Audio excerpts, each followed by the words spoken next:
kan godt lide at blive udfordret.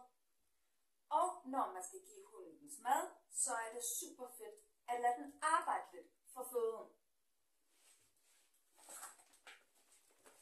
I dag skal Tia snuse sin mad op for den her IKEA-pose. Tia.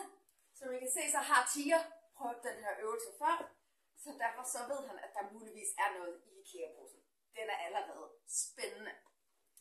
Men for de af jer, der ikke har prøvet den før, så vil jeg lige vise lige så stille, hvordan man lærer hunden, der er noget spændende i den her pose, inden at vi begynder at putte alt muligt spændende i, der gør den mere udfordrende. Så se her. Starter med bare at kaste noget af hans mad ned i. Så ja. Tia får lov til lige at stå og snuse det op selv, imens jeg lige finder en anden pose, jeg kan lægge ned.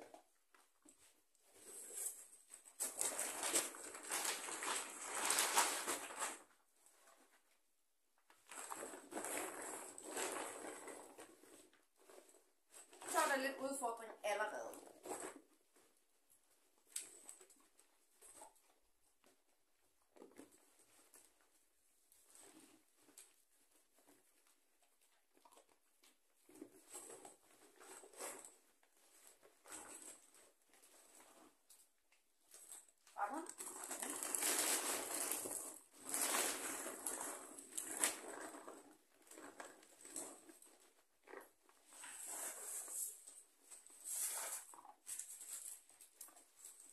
Jeg har lige købt en masse ting på nettet, og jeg kan jo lige så godt bruge noget af indpakningspapir til at aktivere min hund. Så det lægger jeg også lige ned.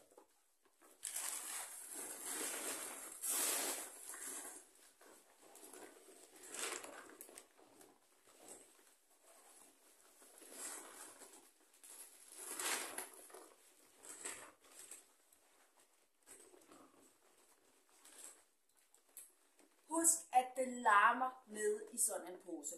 Så hvis du har en hund, der er bange for lyde, så er det ikke den øvelse, I skal starte med. Men hvis det bare er en hund, der er glad for udfordringer og skal aktiveres lidt, jamen så brug bare den her øvelse i alle mulige afskygninger. Man kan også bruge en papkasse med noget papir, der er krøllet sammen. Put det derned. Plastikflasker, der ligger dernede, og gør det sværere at komme frem til godbiderne.